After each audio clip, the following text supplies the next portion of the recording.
You are listening to the Taking Back You podcast, hosted by Dani Carter-Iddens. Taking Back You is a witty, authentic, and sometimes sarcastic show for young mamas who are trying to reclaim themselves while fully entrenched in motherhood.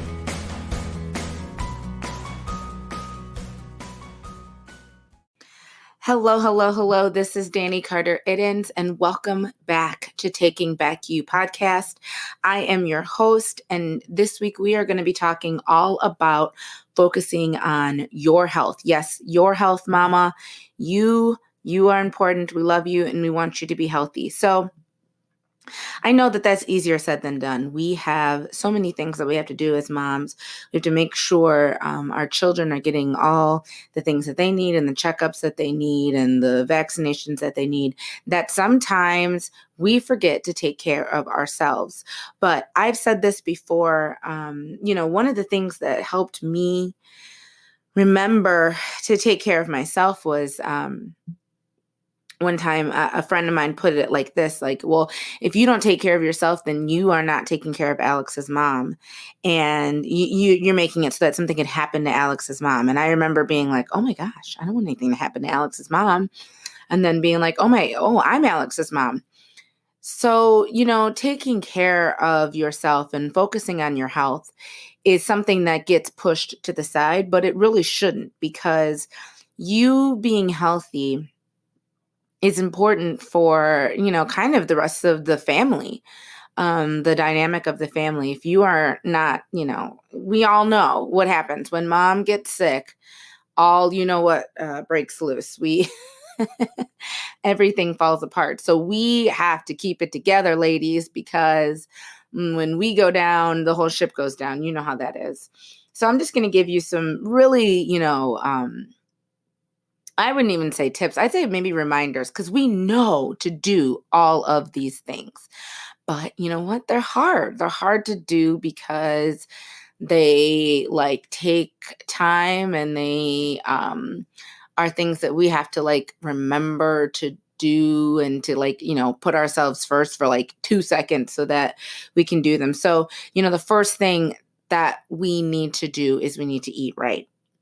And I know that sounds like, duh, I know I need to eat right. But, eating breakfast is really important. If you don't eat breakfast, your metabolism is basically I'm just not gonna today. You need to eat breakfast so that you can get your metabolism going, and it jumpstarts and it kickstarts it for the rest of the day. And, if you don't eat breakfast, then what ends up happening is, you're thinking either you're busy, because I know there's two camps for this. There's the I'm super busy, I don't have time for breakfast camp. And then there's the I don't want to eat breakfast because, I don't want those calories. Well, both of those, there's something that you could do for that. If you don't have time for breakfast, there are these awesome protein bars, not even protein bars, I would say breakfast bars. And they're Belvita, Belvita, and they are delicious. They have them a whole bunch of different flavors, and they have 4 grams of protein in them, so that if you are just I cannot sit down and make breakfast, or I can't eat breakfast, then those are amazing. Have them with your coffee. They get you through to lunch, and they give you some energy to burn, so that your metabolism doesn't go and, not kickstart. And if you're in the second camp where you think, I don't want to eat breakfast because calories, the problem with that is that you're actually cutting yourself off at the pass, because essentially what you're doing is you're slowing down your metabolism. So the crazy thing is that when your metabolism speeds up, you're actually hungrier. This is something I had to learn. I didn't know this. I take a supplement that speeds up my metabolism. And it's not it doesn't speed up my metabolism because it's got the whatever is in it speeds up the metabolism, but it's just because my sugar levels are evened off. I have, my metabolism naturally boosted. All that stuff is connected. And that's a whole nother episode for another day. But what happened is I started to get more hunger, and I was like, I thought this stuff was supposed to help me lose weight. And it actually did help me lose weight. But what was crazy is that I was hungrier. So I ate more, but I lost weight. I know. But what it was doing, it was making my metabolism speed up. And so I was hungrier, but I was still losing weight. I know, science. Yeah, what are you going to do? So, make sure that you are eating breakfast or, some kind of iteration of breakfast. And along that line, snack. Make sure that you are snacking throughout the day. Now, I'm not saying, have a bag of chips. Make sure you have, fruits, vegetables, whole grains. Those are good snacks, and they fill you up. One of my favorite snacks is carrots. I love carrots. You can throw those in a Ziploc bag, and you can eat those whenever, wherever, to quote Shakira. And like, they're so good. Like, they just taste delicious. And if you need to get a little bit of dressing, dip them in some dressing. I mean, you got to live a little. But just a snack where you can, so you're not starving, because when you starve, that's when you overeat. You eat too much because you're just like starving. So if you can do that, that's really good. And the last thing is, as far as eating right and eating well, is read your labels. My family, I've shared this before, we are really big on reading labels, and it takes us forever to grocery shop if we're trying something new, because we read the labels and then we go on Google and we're like searching. We're like, if we see a name that we don't recognize, like, what is that? We go on Google, we look it up. Because you need to be, like, cognizant of what you're putting in your body. Gosh, there's so many things about our bodies that we kind of take for granted. And then there's also things that we're like doing to our bodies that we don't need to. And, we're putting a whole bunch of chemicals and hormones in our bodies that we like don't even need to be eating, or we don't even know they're in there.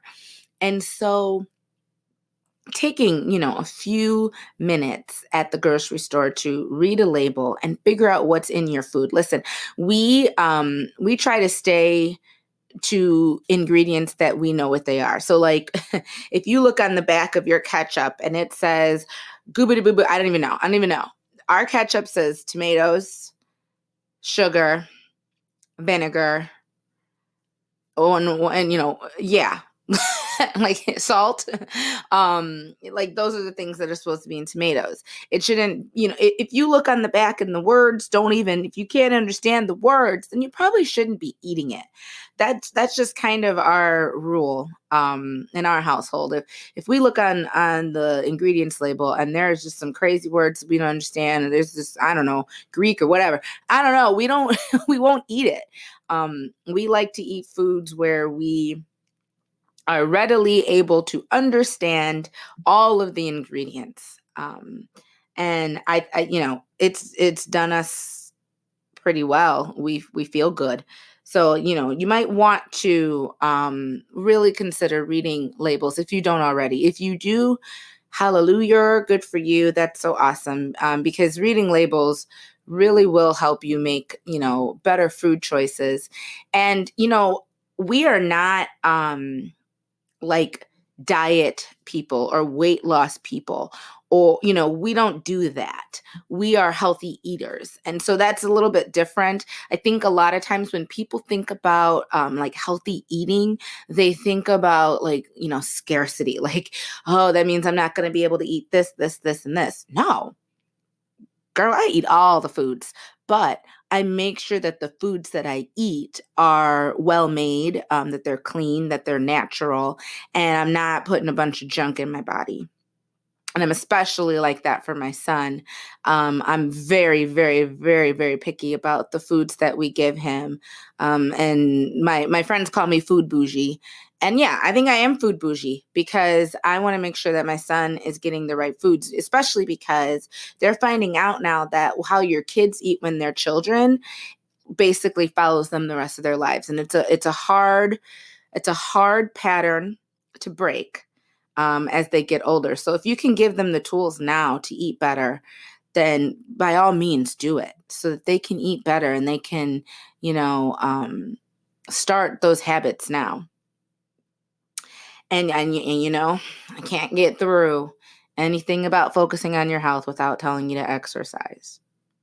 But I mean, like, go for a walk. It's starting to get warm out, you guys. Today, I think it's like 48 degrees. And if you are in the Midwest and it's 48 degrees, I bet you there's some people right now who walk around in shorts. They've already lost their minds. They're walking around half naked already, I bet.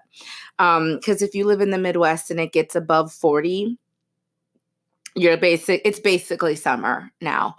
And so, go for a walk, have dinner, and then go for a walk. The time changed. Let me take like 2 seconds to talk about daylight savings. Lord. Okay. Daylight savings just like took us down this year, man.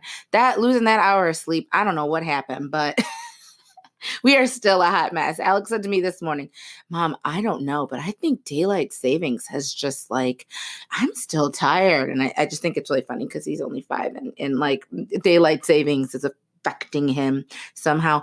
But no, it really did. It made it really hard. People weren't coming to Bible study like they oughta. This week after daylight savings, people are just on the struggle bus. And I want you to know that if you are on the daylight savings struggle bus, girlfriend, if you look like 2 seats back, I'm waving at you because I'm on that bus too. I am tired. Okay. But you know what? One of the ways that you can boost your energy is by exercising. And like I said, you don't have to do a lot. I'm a Planet Fitness girl. I love Planet Fitness because they leave you alone. And you go and you do your workout. And, I watched The View. And sometimes I watch Kelly and Ryan. It just depends on where my treadmill is. I do my little weights and then I go on about my business and I go on with the rest of my day. So if you can, do that, go for a walk, do whatever for, 20 to 30 minutes, 3 to 4 times a week. I know women who use their children as like weights. They like bench press their kids. I think that's awesome. Whatever you can do to get some exercise in, and that will boost your energy. The days that I exercise are the days that I feel so much better. They really are. They're the days that I just feel, more energized, I get more done, and I just feel good. And so, if you have that opportunity, you have something that you could be doing that helps you feel better, then do it. Do it with your kids. Some people are like, oh, I can't exercise because my kids are around. But by all means, do it with them. Get them started. Get them excited about exercise. Drink water. Drink half your weight in water. Not half your weight. Oh Lord, don't drink y'all be floating down the street. Drink half your weight in ounces of water. So like I'll be 100 with you. I weigh 155 pounds. Now there's a little bit of math involved there because, I weigh 155 pounds. So I have to half that. And that's a number. I think it's like 70 or I don't know, more than 70 ounces of water. And do I do that all the time? No, I don't. I'm not, hold on, let me get my calculator. 150 divided by 2. Okay, 75. I should have 155 though. Wait, 155 divided by 2. 77.5 ounces of water a day is what I should be drinking. Do I drink that much water? No. It's just, I just don't. I mean, I don't know how. I drink a lot of water, but okay, fine. If I'm being honest, I'm probably in the like 60s ounces range, but I think that's pretty good. It's really important to drink water because water hydrates not just, your your stomach. It hydrates your skin, your whole body. And people who drink water, they just don't have as much puffiness. They don't have as many bags under their eyes. Their skin is just brighter. You feel better. It helps you go to the bathroom. Like there's all sorts of things that water is wonderful. Our bodies are like 70% water. So you need water. And I could go into a whole discussion about water. I've done a Facebook Live about water. I will link it into this podcast, into the podcast notes, so that you can watch that if you want to. All this info about water. Water is so, so important, you guys. Please, please, please drink water. If you get nothing out of this, drink water and read your labels. Those are my like two things that I'm just really, really, really a stickler about. And try to get sleep. I know, especially if you have littles, sleeping is like a thing that you remember that you did one time and you're like, oh yeah, but I don't do that anymore. Try to get sleep. 7 hours if you can. 6 if you're just like, okay, fine. But your body functions better with sleep. And I know you're saying a resounding duh to me right now. But I feel like it bears repeating because that's the thing that we quit the most is we give up our sleep. And giving up your sleep can affect, what? If I don't get enough sleep, I'm not a good mom because I'm just a hot mess. And I know some people can like work it with no sleep. I'm not one of those people. I have to get at least 7 hours of sleep or else I'm basically like Godzilla's girlfriend. Like I can't go without sleep. It's just, and then like everything falls apart and then it's just like the whole things are burning down to the ground. Like it's drama if I don't get any sleep. So you need to get sleep too. I'm assuming that most people need, they need sleep. I know very few people who they think they can work with no sleep, but they can't really. And along the lines of sleep, if you're not getting enough sleep, work on that, but also work on taking time to relax and taking time for you, taking time to meditate, to read your Bible, to just take a minute to self-care. Self-care is important. I have a whole episode on self-care and it's not bad. It is good. You need to take time for you. I'm like a big, big proponent of taking time for you. You need to do it because if you don't take time for you, or as I like to say, if you don't take time to refill your cup, then, you can't keep giving without taking time to refill. You can't keep pouring. Eventually nothing will come out of the cup. And then that's a problem. It's a problem. And it's a problem that a lot of us moms run into if we don't take the time to just, it doesn't have to be a lot. I'll tell you, I used to live for nap time because that was the half an hour that I had that was just like Dani time. And you need to take your time and you need to not feel bad about it. You need to feel okay with it. Before we talk about our final topic, we are going to take a break and we will be back in just a moment.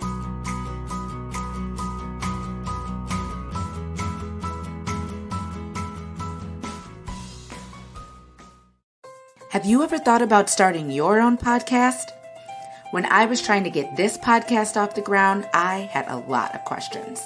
Like, how do I record an episode? How do I get my show on Apple Podcasts, Spotify, and all the other places people like to listen? How do I make money from my podcast? The answer to every one of these questions is really simple. Anchor.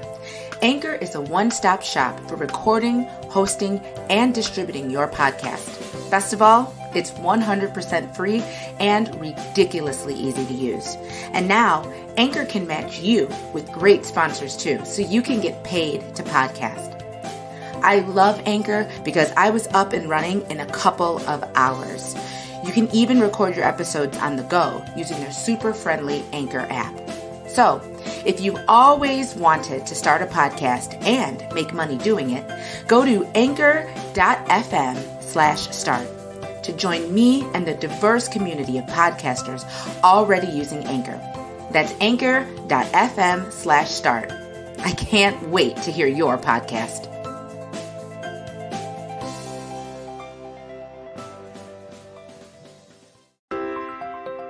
Hi, I'm Dani Carter-Iddens, creator of Taking Back You. My vision for Taking Back You was simple. I wanted to create a safe place for mamas to focus on the dreams that have been placed on their hearts, where they could walk alongside other mamas who get and give advice on how to do this mom thing. I want to tell mamas what I wish someone had told me, and to build a community of mothers who aren't afraid to reach for the stars, even while holding their children in their arms. Want to learn more? Visit takingbackyou.com, because at Taking Back You, we know happy moms raise happy kids.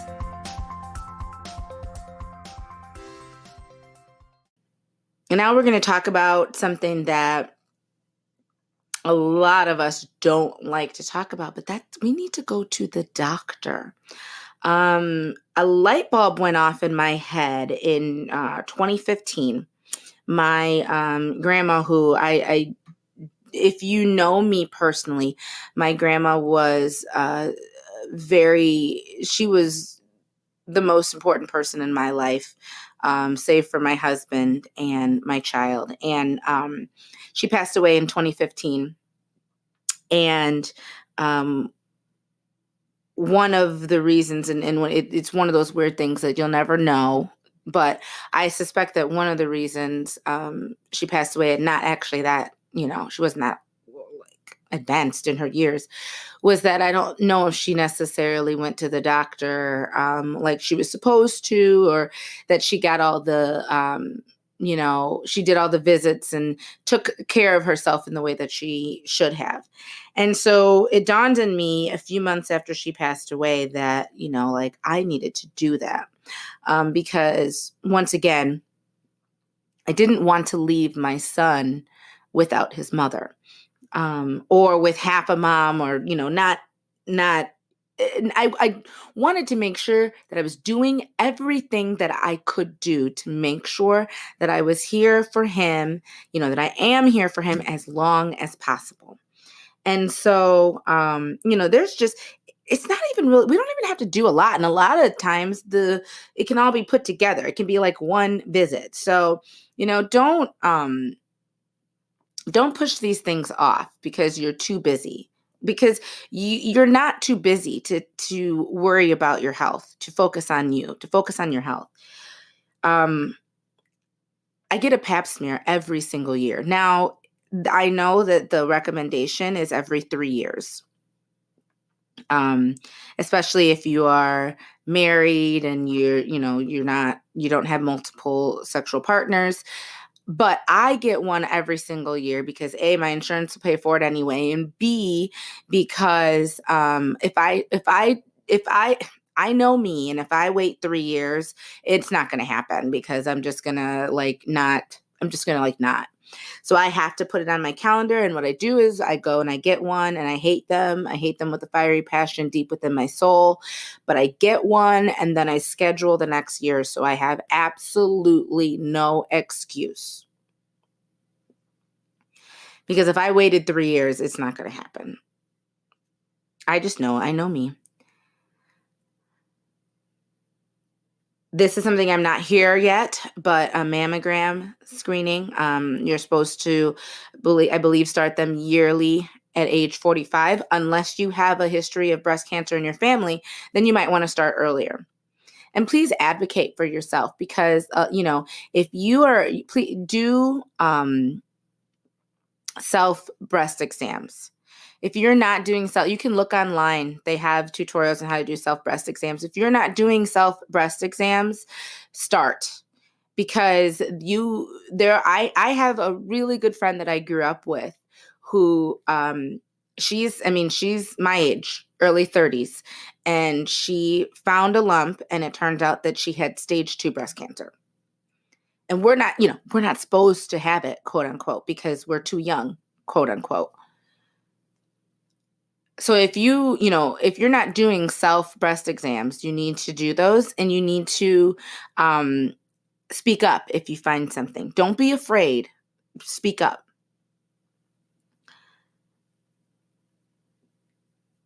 You can get that done at your pap smear appointment, by the way.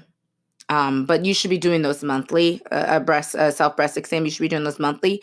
But when you get your pap smear, when you do your gynecological visit, they will check all the, all the hot spots, quote unquote, to make sure that they don't feel anything as well. Don't be weirded out by that. Please, please, please do those things. It takes a few minutes in the shower once a month. Put it on your phone. Y'all, we're on our phones all the time. Make a schedule. Put it on your phone. Get your yearly physical. You could do the pap smear during your yearly physical. You could literally do that. And when you get your yearly physical, make sure you're getting your blood pressure checked, your cholesterol, your skin. Make sure they're looking for weird moles or anything like that. And this is from from 20 on. They say, check your cholesterol, check your blood pressure, check your skin for weird moles and stuff to make sure that, you don't have anything. Skin cancer luckily it is going down. But there's still a lot that needs to be done. And so make sure that you're wearing your sunscreen. You guys, I don't leave the house without a sunscreen on my face. Because, sun ages you. And if I have things out, I put sunscreen on my body too, especially in the summer. In the summer, I don't leave the house without sunscreen on. But make sure you're checking for, if you look on your body and you're like, what the heck is that? Go to the doctor. Don't be afraid, because I think that a lot of times what happens for us is that we just figure no news is good news, and that's not true when it comes to your health. No news doesn't mean there isn't news. I'll put it like that. And the last thing is make sure you're going to the dentist every 6 months. This should go without saying. I know some people are totally afraid of the dentist. Y'all, they got good drugs now. If you're afraid of the dentist, they got some good drugs. You walk up and you're like, I'm scared of the dentist. And they're like, okay. And they're going to hook you up with some good stuff. So you just go get your stuff handled, get your teeth clean, do whatever you need to do. Because if, I don't know if you know this, but your dental health is actually tied to your heart health. There are bacteria that can travel through your bloodstream in your mouth and go to your heart. So if you are not taking care of your teeth, that can actually affect your heart. What? So make sure that you're doing that. That's super, super important. And I want to go back really fast on blood pressure and cholesterol, because I want to talk about this for just a couple of minutes, because I think it's really important. Stroke in women and men ages 54 and under has gone up, has significantly risen in the last 10 to 15 years. And the reason is because our cholesterol and blood pressure levels have gone up. Don't think you're too young to have high cholesterol. You're not. Don't think you're too young to have high blood pressure. You're not. Please get those checked. Please. I personally know 3 people who are my age who have had strokes. I personally know one person who is under the age, the age of 55 that has had a stroke within the last year. So something's going on here. Please, please, please focus on your health. And if you have to, think about it. think about it in terms of, like I said, leaving your children. You don't want to leave your children. Maybe you do, but you don't. For the most part, you don't want to leave your children. I don't want to leave my son, especially when during these years when he needs me the most. These children need us, mamas. They need us. And so we have to take care of ourselves. You need to take care of yourself. And you need to give yourself the permission to do that. I always say you don't need permission. You never did. But if you do, here it is.